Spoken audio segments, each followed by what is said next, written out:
Hello, everyone. It is Wisdom Well Wednesday. Welcome to another exciting episode. Today, we are going to be doing the Goddess Within, exploring the Divine Feminine Archetypes. And that's why I'm all dressed up today. So we're going to be just diving into a couple of the different Divine Feminine and the importance of achieving balance and empowerment by incorporating this feminine energy. Unlock the power of the divine feminine within you. Let's delve into the rich tapestry of feminine archetypes that shape our identity and our experiences. Discover how recognizing these powerful figures can illuminate your path to healing and self-discovery, empowering you to embrace every facet of your unique feminine essence. So today we're diving into the Divine Feminine. I'm also going to be doing a Divine Masculine episode on December the 3rd. It's very important to recognize both the masculine and the feminine and balancing those out within ourselves. So today we're going to be concentrating on the Divine Feminine, and that is all about our inner self, our nurturing, our intuition, our creativity, our self-expression, and we are going to be looking at this universal force, regardless of gender, and the balance that we're going to create for ourselves through this holistic approach.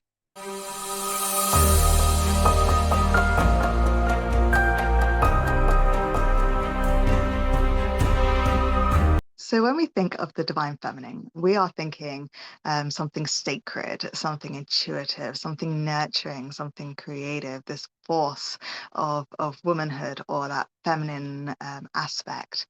A lot of people will be thinking something submissive or something gentle or something meek. Yes, those energies can be part of it, but there's also this empowerment aspect to it as well. So there's many different types of feminine, and we're going to be going into that through the idea of goddesses today. So when you're disconnected from your feminine, whatever gender you are, there is an aspect of feminine that you need to incorporate to be healthy and happy. So when you're disconnected from this, this is where you feel out of alignment with yourself, especially with your intuitive or psychic or spiritual essence, as well as maybe with nature and stuff like that, or with your family. So these can stop us from making decisions or can cause burnout and stuff like that. Especially any kind of emotional overwhelm can be an imbalance with our feminine energy. So this is all about connecting to the feminine energy that we either feel most comfortable with or that we want to incorporate the properties of for a certain situation or a part of our lives right now. So maybe you need something where you need to do some healing work. So you would incorporate that side of the feminine. Maybe you need something where you need to set some boundaries and be strong and empowered. And we're going to go into finding out how you can do that too. It's very much about embracing and understanding who you are, and you will be constantly changing. You don't just pick an archetype of the feminine and necessarily stick with it forever. You will maybe change daily, if not, yearly, or at different stages in your life, you will embody a different form of feminine energy. This is a very, very important way of understanding ourselves and flowing with our own unique journeys. There is a light and a dark side. This is not positive and negative. This is not good versus evil. This is just the different types of energies coming in, again, with like that whole feminine and submissive and meekness. And then you've got your empowered and kind of maybe frightening to some people, that forcefulness, that raw energy. And then you've got everything in between. You've got the nurturing, you've got the wanting to be something bigger than yourself, the striving for something adventurous. So let's take a look at some divine feminine archetypes. The most famous ones that probably people understand and know is the maiden mother crone. Maiden is, of course, the youthfulness and beginnings and exploration and naivety and like that sort of young woman kind of energy. Someone that wants to go out alone and discover things, but still doesn't have those life experiences as such. These could be, if you know your goddesses, this could be something like Persephone or Artemis or something like that. It's got a sweet innocence to it, as well as a curiosity and connection, but disconnection with the self. Then we have the mother. The mother doesn't need to be someone that is an actual mother. It could just be that kind of stage of life where you're not the innocent and sort of new and kind of maidens thing, but you're not this old wise woman either. You're like that middle of the road thing. You're nurturing your creations, whether that be your work or your actual children or your fur children or like your projects. You are nurturing those things inside of you that you're bringing to life. So this would be maybe Demeter or Mother Mary or something like that, that kind of energy of that unconditional love, of that caregiver, that nurturing energy there. Then we have the crone, which always sounds horrible to a lot of people, but it's actually your wisdom. This is where you are wise. You are like older and wiser. You have the power to transform and just this magic about you where you know things. You're the sage, you're intuitive, you've had that lived experience and you're able to incorporate those lived experiences into your wisdom and into being able to help people through that. That could be on a healing level, on a just helpful level, just being that wise woman that people want to hear their opinion and their understanding of things. So this could be, even though she's not old, this could be like a Athena type thing. So that wise thing of Athena. It could also be Hecate or someone like that, or Caradwen, where they have this old wise energy, a very ancient energy to them. So going a little bit deeper into the maiden archetype, we have the virgin goddess. So that's Artemis and that's Hestia, that's Athena, those kind of goddesses. These ones are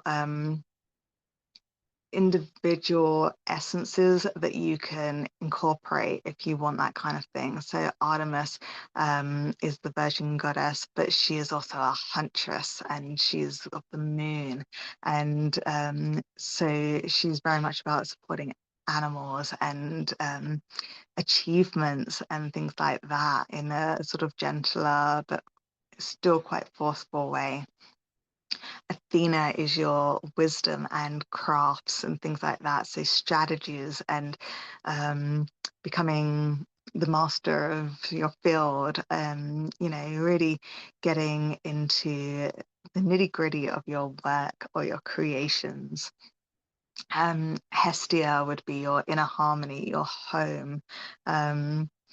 Perhaps even in a spiritual way as well, like that spiritual home or just your body as your home.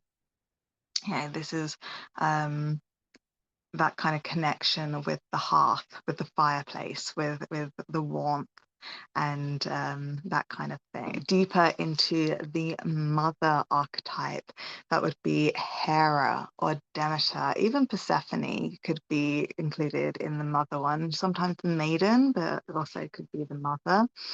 Depending what aspect or where she is in this world or the underworld. So Hera, of course, the goddess of marriage.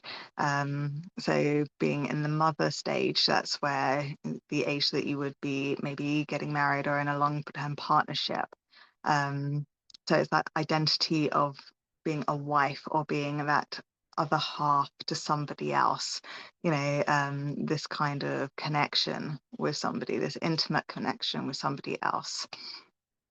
Demeter, if you don't know the story, is the goddess of spring, and it was her daughter Persephone that was taken to the underworld, and that's why we have spring and we have autumn and winter and all of this kind of, we have the seasons, because the winter and things is when she's missing her daughter, so that nothing grows, and then when her daughter's returned to her, it's all spring again. So this shows like the deep love and loyalty and protective nature of that mother essence of looking after your creations.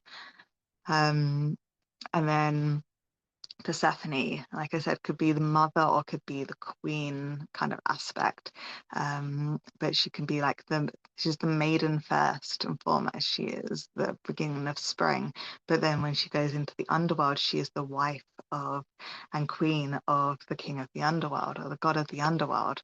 So this is very much about shifting between the two worlds, right? So if you feel very connected to the maiden, but you also feel connected to the mother, maybe you embody the Persephone archetype, you know, so you can go between those two worlds. Maybe you're also spiritual, and that means going between different realms, like spiritual realms and the, you know, the physical realm. It can also represent life and death and rebirth and all of that kind of cycles. So that's a really nice one to play around with. The queen aspect would be like the queen, the empress, the matriarch. Again, this is just like other words for the mother, but it's going into something where people maybe don't connect with the word mother, so they might connect better with sort of being queen, or like lots of people use the word queen now to describe another powerful woman, especially a businesswoman, right? Someone that knows who they are and their identity. And this, you know, has become a word now, like how king for the men and queen for the women, right? Like it's an empowerment term now. So anything like that, just to show that know thyself part of womanhood. Like literally it is that kind of ruling and matriarch kind of essence of the mother. Queen can also be put together with priestess along similar lines, but that would be on the more spiritual side of where, you know themselves, but know their power, know their magic, and even be wise as well. Like queen and priestess, these are women that people would go to for advice, to seek their wisdom, to seek their counsel. So that's where we would be embodying that when we want to feel that kind of energy, whether that is from ourselves or whether we're channeling that from the universe, source, God, whatever you want to connect to. So looking then onto the healer,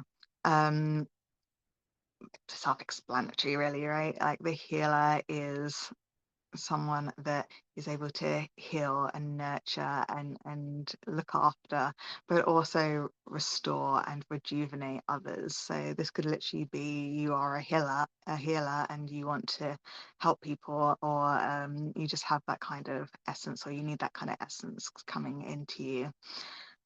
This could be like the goddess Isis, for example, or a mother, or a earth mother kind of goddess, right?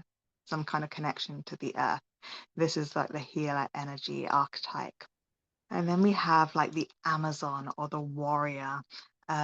This is obviously a very, very powerful, very, very strong strength and independence and courage kind of aspect of the goddess and the divine feminine. These ones are when you want to feel powerful, when you want to be in control, when you want to take your power back and stand tall and truly get that across to other people. Like no one can bully you anymore, no one can hurt you anymore, because you are the Amazon, you are the warrior. So yes, the lover, the enchantress, and sensualist. So this one is all about heart-driven things, like anything from the heart chakra or from love. You're doing things through sensual and touch and just like mysticism kind of thing. It's like this sensuality and this love connection, but on a mystical or an otherworldly kind of way as well. So very much about beauty and being open and being confident in your sexuality as well.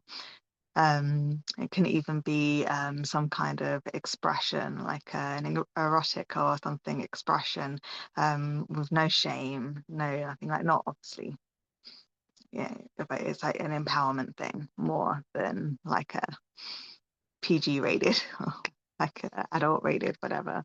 Then we have the rebel. The rebel goes against the social norms. The rebel is figures like Lilith kind of thing, where rules are not fair, or they don't align with who you are, so you break them. Like you challenge the society rules, and because you're a free spirit kind of thing, that kind of energy of the rebel. Priestess again, but this time in the form of the mystic and the sorceress. So this is embodying the sacred, the divine, mysterious worlds.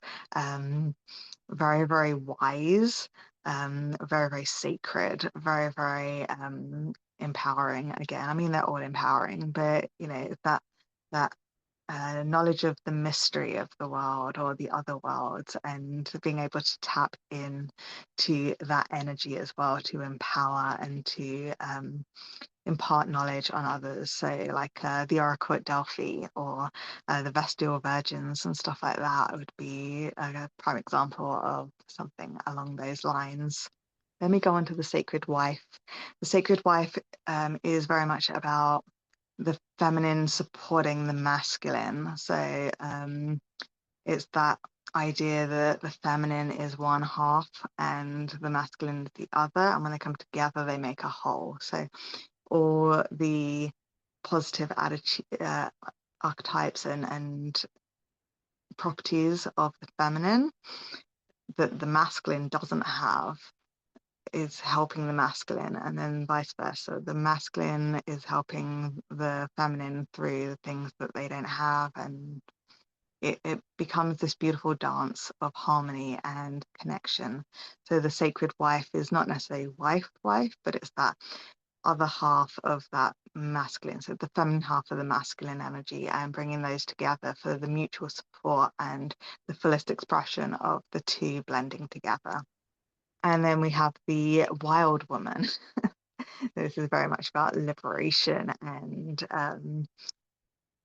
like she's not out of control. She's still in control, but society doesn't see her in control. So she's in control of her energy, but she's wild, she's raw, she's sort of chaos, but controlled chaos. So like the Hindu goddess Kali would be a really good example of that, like where people kind of fear this huge energy coming at them, but the woman embodying it is in total control of her power. It's just there's just no limitations for her. She's just wild. Again, I'm kind of like very quickly going over all of these and kind of grouping some together because they do have these overlaps. You can choose as many of these as you want, or you can go to different ones depending on your mood. I encourage you to explore each of these parts of you and bring in the ones that maybe even scare you a little bit, because then you're actually um, growing more. You're becoming more yourself because you're tapping into energy that you wouldn't be tapping into usually. A little conversation now about the darker archetypes. Now, these are not bad ones. These are just what we look at as a bit more raw or scary, or they're like the other side of the coin to the ones that we've just spoken about.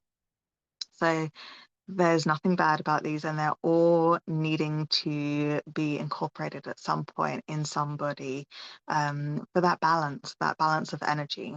Like, you can't have one without the other, right? So these are usually associated more with destruction, but also creation and wisdom. Um, Rebellion, challenges.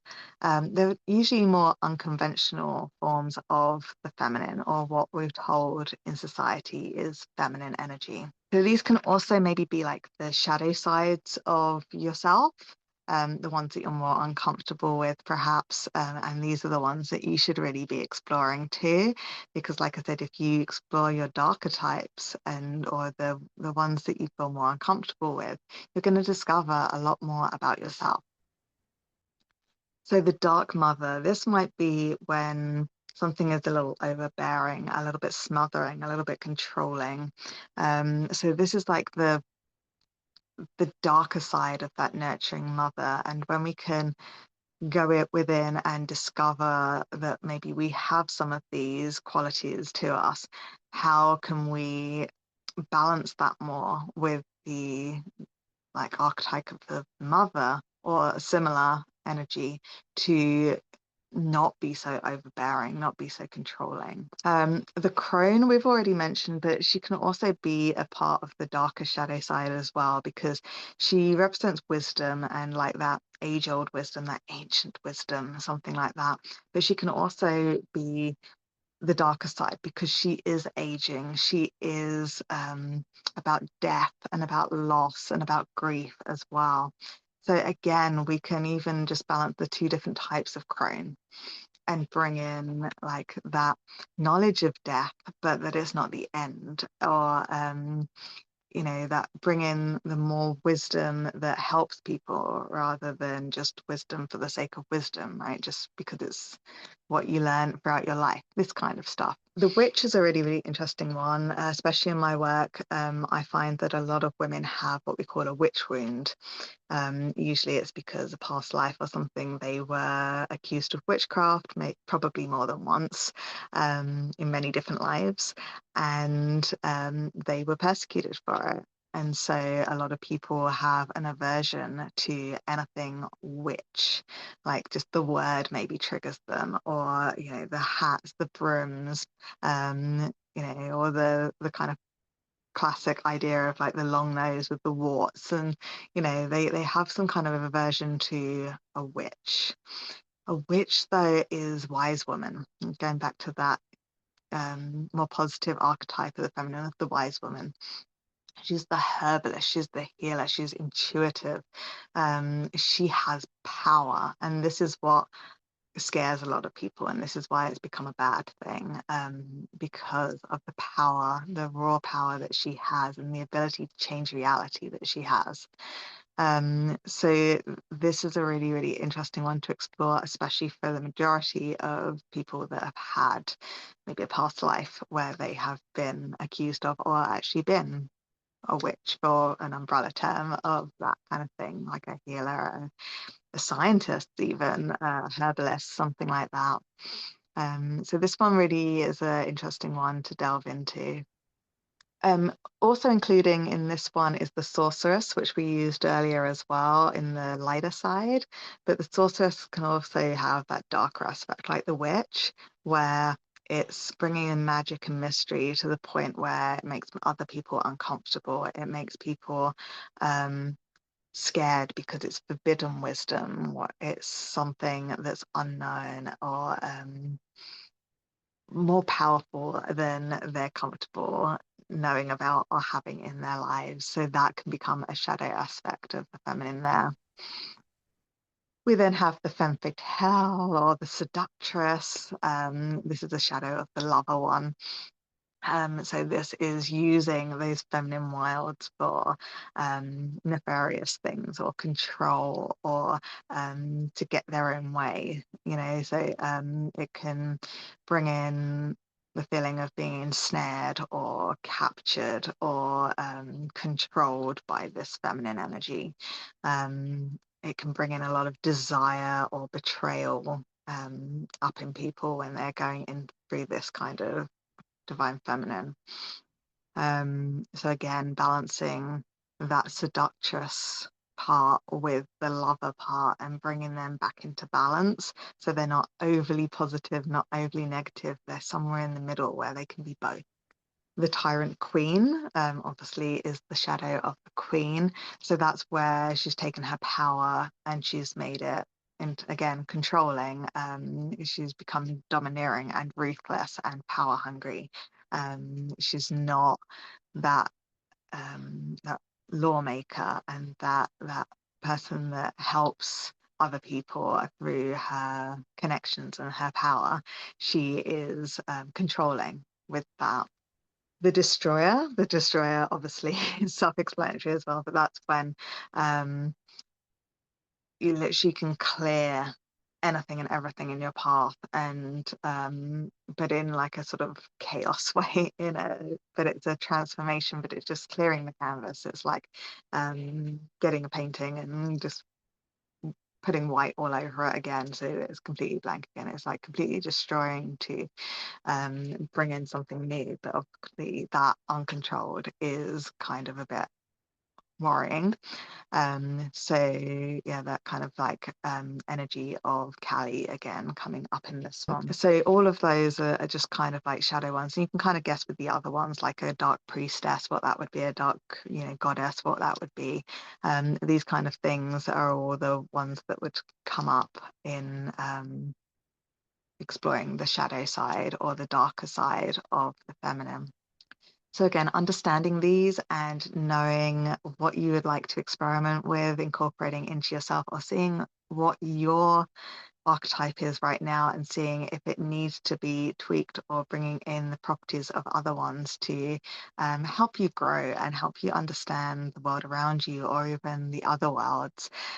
This can really help with your self-discovery and your expansion and your transformation and your empowerment. The feminine at any aspect is always, always, always an empowerment thing. It's just, what does that look like to you? And this is when you start to incorporate that within your life.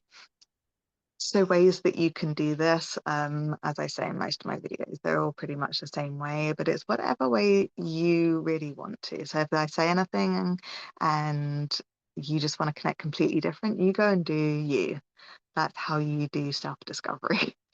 If you need some ideas there, meditation and visualization, especially calling in any of the goddesses that embody the aspects that you want to work with, call them in and see if they can help you or have any advice for you with that. Doing shadow work is a very good one, because you don't want to push away the darker aspects of your feminine energy. You want to embrace them. You want to have that in your toolbox, because you will need that energy at some point in your life. Or you might need to do some healing work with that, because it's a trigger. Like, there's triggers that bring that up, and in an inappropriate way or something like that. So it's very good to understand your shadow side as well. And you can do this through journaling, or any kind of talking therapy, coaching. There are so many like shadow work coaches as well that you can go to just for that. Akashic Records would be a beautiful one to do shadow work with. And it's just about explore.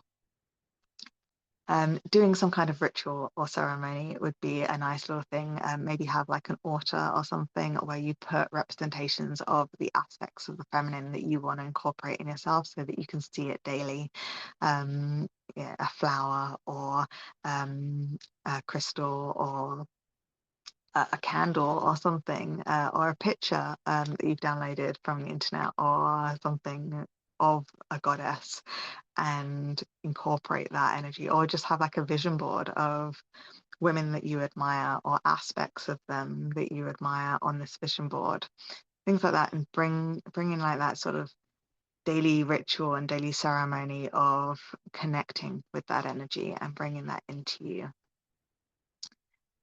Of course, any kind of self-expression or creative expression is amazing. You can do any kind of art, like music, art, drawing, painting, gardening, cooking, just anything that connects you with that feminine side of you, or that part of you that you want to call in. Allow yourself that freedom to express it. You know, however that looks for you, you want to bring in your unique feminine nature. So even though I've listed off some and I've left some out as well for timing issues, um, there's so many out there, but there's never going to be one that is truly you. So you find your blend, you find your very own one. Every single woman is going to have a different feminine energy, and that's going to change over their lifetime as well. And like I said, even daily, hourly, maybe. Same goes for men as well. Like men are going to have the feminine energy within them as well.